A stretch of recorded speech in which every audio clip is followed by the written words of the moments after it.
saying is that we're effectively run in this country via the Democrats, via our corporate oligarchs, by a bunch of childless cat ladies who are miserable at their own lives and the choices that they've made, and so they want to make the rest of the country miserable too. And it's just Jennifer says, I truly can't believe this is coming from a potential VP of the United States. All I can say is, Mr. Vance, I pray that your daughter is fortunate enough to bear children of her own one day. That's disgusting because my daughter is 2 years old. And second of all, if she had fertility problems, as I said in that speech, I would try everything I could to try to help her. Sometimes women get into marriages, relationships, or however it looks, and they can't have children. So the choices are so vast. Hollywood and politics have collided once again. J.D. Vance's controversial comments about childless cat ladies have sparked a fiery response from Jennifer Aniston. But what did he say that caused such an uproar?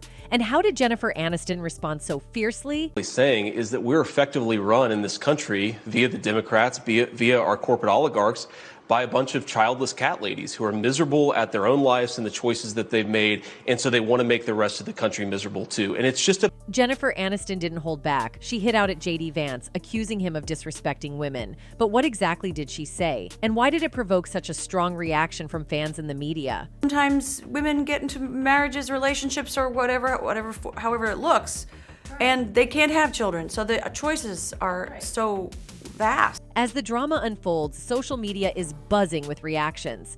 Fans and commentators from YouTube, TikTok, and Twitter have all weighed in on this explosive exchange. But is there more to this story? To people who don't really have a direct stake in it. People who don't have stake in it. When he ate here, who don't have stake in it, meaning if you're not white, if you're not Christian, if you're not straight, etc. That's the quiet part that I'm saying out loud, and many of us understand and know to be true. How does Kamala Harris fit into this controversy? Let's find out. J.D. Vance recently made headlines with his comments about childless cat ladies, which many perceived as a direct attack on women who choose not to have children. Following his comments, Jennifer Aniston, a beloved Hollywood star, was quick to respond. She criticized Vance for his remarks, calling them disrespectful and offensive. Her response ignited a social media firestorm. But what makes this controversy even more interesting is how it ties back to Kamala Harris. Some fans believe there's a deeper political agenda at play. To fully understand the controversy, let's look at J.D. Vance's comments in detail. Vance's comments stem from a July 2021 Fox News interview when he was running for Ohio's U.S. Senate seat, and have resurfaced this week after Harris announced she was running for the Democratic presidential nomination. We are effectively run in this country via the Democrats, via our corporate oligarchs, by a bunch of childless cat ladies who are miserable at their own lives and the choices that they've made, and so they want to make the rest of the country miserable too, Vance told then Fox News host Tucker Carlson. It's just a basic fact. You look at Kamala Harris, Pete Buttigieg, Alexandria Ocasio-Cortez, the entire future of the Democrats is controlled by people without children. If we want a healthy ruling class in this country, we should invest more. We should vote more. We should support more people who actually have kids, because those are the people who ultimately have a more direct stake in this country, Vance said.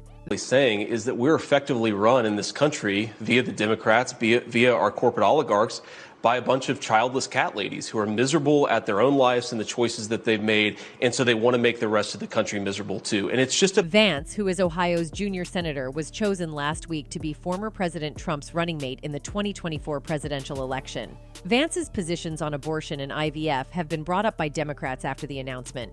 Vance said in 2022 that he'd back a national ban on abortions after 15 weeks, but also indicated that he supports Trump on leaving the question to the states. He was among the Senate Republicans who voted in June to block legislation that would protect access to IVF. His remarks were seen as an attack on women who choose not to have children, sparking immediate backlash. Jennifer Aniston, who has often been vocal about women's rights and societal expectations, took to social media to express her outrage. Aniston shared a screenshot of Vance's appearance on her Instagram stories and wrote, "I truly can't believe this is coming from a potential VP of the United States." Aniston also wrote about Vance's far-right stance on reproductive rights. "All I can say is, Mr. Vance, I pray that your daughter is fortunate enough to bear children of her own one day," Aniston wrote in her post. "I hope she will not need to turn to IVF as a second option, because you are trying to take that away from her too." Aniston's remarks about Vance's comments come from a personal place. Throughout her career, she has been subjected to excessive tabloid coverage, which has repeatedly prodded into her relationships over the years and questioned why she does not have children. In 2022, Aniston gave rare comments in an Allure cover story, sharing for the first time that she struggled with her fertility and underwent IVF. "I was trying to get pregnant. It was a challenging road for me, the baby-making road," Aniston said, reflecting on her 30s and 40s. "All the years and years and years of speculation. It was really hard. I was going through IVF, drinking Chinese teas, you name it. I was throwing everything at it. I would have given anything if someone had said to me, 'Freeze your eggs. Do yourself a favor.' You just don't think it. So here I am today. The ship has sailed." In her Allure interview, Aniston said the media's narrative that she was just selfish and just cared about my career was painful. "God forbid a woman is successful and doesn't have a child," she said in 2022. "And the reason my husband left me, why we broke up and ended our marriage, was because I wouldn't give him a kid. It was absolute lies." Her response resonated with many fans and celebrities who applauded her for standing up against what they saw as misogynistic rhetoric. You see, Kamala Harris is stepmother to husband Doug Emhoff's 29-year-old son Cole and 25-year-old daughter Ella. On Wednesday, their mother Kirsten Emhoff joined those expressing outrage over Vance's comments. "These are baseless attacks," she said. "For over 10 years, since Cole and Ella were teenagers, Kamala has been a co-parent with Doug and I. She is loving, nurturing, fiercely protective, and always present. I love our blended family and am grateful to have her in it." That's disgusting because my daughter is 2 years old. And second of all, if she had fertility problems, as I said in that speech, I would try everything I could to try to help her. Meanwhile, Vance was quick to respond to Aniston. During an interview on the Megyn Kelly Show, here is what he had to say. Families and babies are a good thing. You should be trying to promote life. You should try to promote the fact that we want to have a good family policy in this country. He then doubled down on his comments, saying the fan reactions were swift and intense. X and TikTok were flooded with comments supporting Jennifer Aniston and criticizing JD Vance. One person wrote, "Jennifer Aniston and all American women should be outraged. JD Vance's childless cat lady's remark is going to be the knell of Trump and MAGA fascism. Watch it happen. Women of America are not the property of white men." A second person added, "JD Vance was hired by an immoral, pathological liar to be his running mate, basically because they think alike and his behavior is just as infantile as his own. Project 2025 is what they want, but we will choose freedom over fascism." Another person commented on this issue saying, I just think it's so easy for a man who never has to worry about stuff like this to judge women who do have to worry about these things. But at the very least, he could have some empathy. Another person added, To people who don't really have a direct stake in it. People who don't have stake in it. When he ate here, who don't have stake in it, meaning if you're not white, if you're not Christian, if you're not straight, etc. That's the quiet part that I'm saying out loud, and many of us understand and know to be true. But not everyone agreed. Some users defended Vance, arguing that his comments were taken out of context. In fact, one person wrote on X, "He's talking about miserable women, not all women. Stop spreading hate. Yes, miserable man or woman should not be dictating how we live." Anyway, despite not having any children, Jennifer Aniston has been in some pretty amazing relationships. Aniston's first significant relationship in the public eye was with actor Tate Donovan. They began dating in 1995 after being introduced by mutual friends. Donovan, known for his roles in The OC and Damages, soon found himself cast as Joshua, Rachel Green's love interest on Friends. However, behind the scenes, their relationship was coming to an end. The couple had dated for over 2 years and were in the midst of breaking up while filming together. In a 2018 interview, Donovan revealed, "The only bummer was Jennifer and I were breaking up at the time. And so that was tricky to sort of act like we are just meeting each other and falling in love or whatever, interested in each other when we're sort of breaking up. That was just tough." Despite the personal challenges, they remained professional on set. In 1998, Aniston was briefly linked to actor Paul Rudd. The two starred together in the romantic comedy The Object of My Affection. Rumors of their romance sparked interest, but neither confirmed the relationship. Their chemistry was evident, and they continued to work together, reuniting in 2012 for the film Wanderlust.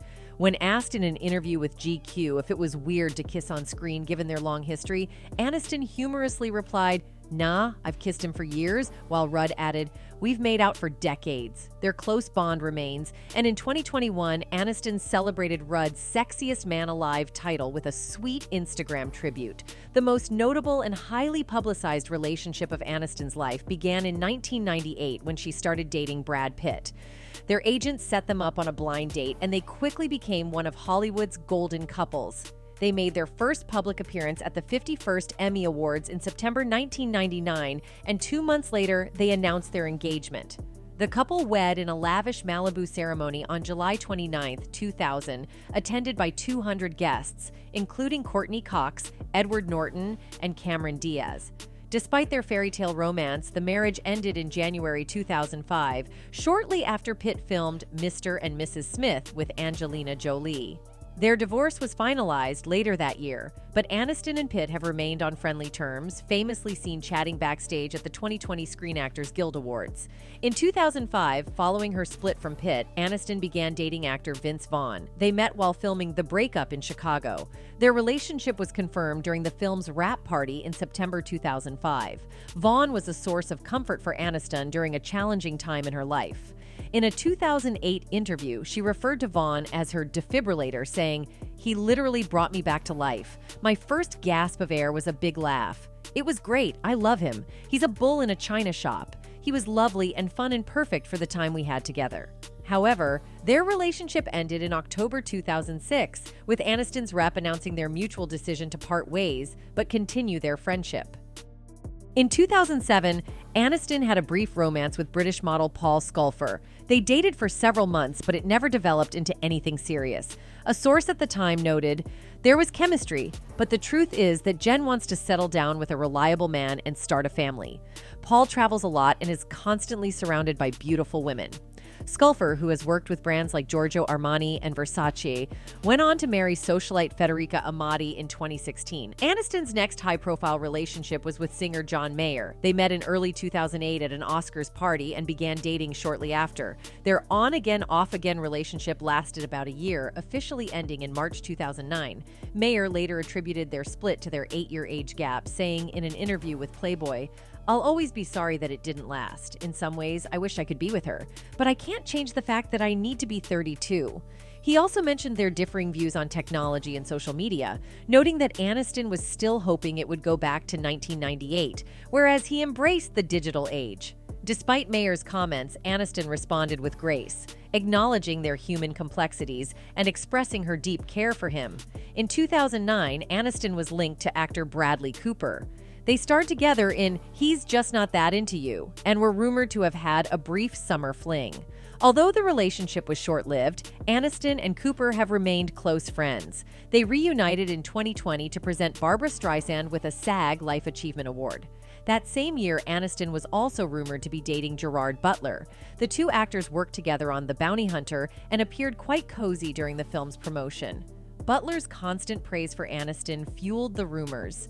And in a 2023 interview on The Drew Barrymore Show, he reminisced about their time together, calling her the coolest chick on the planet. "She's so great to work with. Fun, down to earth, humble, and it was such a joy just playing these scenes with her." In 2010, Aniston had a brief relationship with restaurateur Harry Morton, founder of the Pink Taco restaurant chain. Despite their 12-year age difference, they enjoyed a few dates together. A source told People at the time, "Harry has been to Jen's Beverly Hills house, and they have had several restaurant dates as well. Just like Jen, Harry is a dog lover, and they both love the beach." Unfortunately, their relationship was short-lived. Morton tragically passed away in November 2019 after suffering a sudden cardiac arrest. Aniston's next major relationship began in 2011 with actor and screenwriter Justin Theroux. They met on the set of Tropic Thunder in 2007, but didn't start dating until they worked together on Wanderlust in 2011. Their relationship quickly progressed, and in 2012, they purchased a $24.9 million mansion in Bel Air and moved in together. Theroux proposed to Aniston on her 41st birthday, and they married in a secret ceremony on August 5, 2015. The wedding was attended by A-list celebrities including Courtney Cox, Lisa Kudrow, Jason Bateman, Sandra Bullock, Emily Blunt, and John Krasinski, with Jimmy Kimmel officiating. They told friends and family they were attending a celebration for Theroux's 43rd birthday, which turned out to be their wedding. The newlyweds then honeymooned in Bora Bora. In 2014, Aniston spoke about her then-fiancé in an interview, saying, "He's just so beautiful and handsome to me, and I love that his eyeballs are so beautifully captured because those eyes just knock me out every day. He just gets better every year. He's just like a lost gem in the sand, and he's just always been there and been brilliant." Despite their deep affection, the couple announced their divorce in February 2018 with a joint statement. "We have decided to announce our separation. This decision was mutual and lovingly made at the end of last year. We are two best friends who have decided to part ways as a couple but look forward to continuing our cherished friendship." Neither Aniston nor Theroux publicly discussed the reasons for their split, but reports suggested that Theroux struggled with life in LA and preferred New York. According to Page 6, Jennifer is more comfortable in Los Angeles with her close-knit group of friends, but Justin doesn't feel as at home in LA, nor with Jennifer's friends. He loves New York and the edgier crowd in the city. Despite their separation, Aniston and Theroux have maintained a close friendship and were spotted having dinner together in April 2023 with Jason Bateman and his wife, Amanda Anka. Theroux later reflected on their relationship, saying, "I would say we've remained friends. We don't talk every day, but we call each other, we FaceTime, we text. Like it or not, we didn't have that dramatic split, and we love each other. I'm sincere when I say that I cherish our friendship. We cannot be together and still bring each other joy and friendship. Also, she makes me laugh very, very hard. She's a hilarious person. It would be a loss if we weren't in contact, for me personally, and I'd like to think the same for her." Aniston in 2019 shared insights into her dating life and relationships, saying, "My marriages, they've been very successful, in my personal opinion. And when they came to an end, it was a choice that was made because we chose to be happy. And sometimes happiness doesn't exist within that arrangement anymore." She emphasized the importance of making choices for personal happiness rather than staying in situations out of fear. I don't find it painful, though. I think it's a narrative that follows you because it's an interesting headline.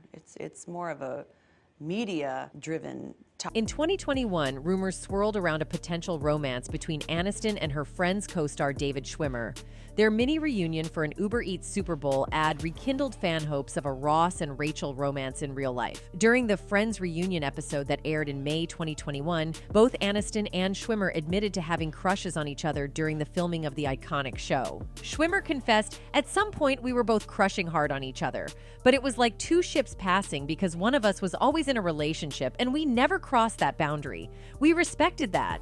Aniston added, "I remember saying one time to David, it's going to be such a bummer if the first time you and I actually kiss is on national television." Sure enough, the first time we kissed was in that coffee shop.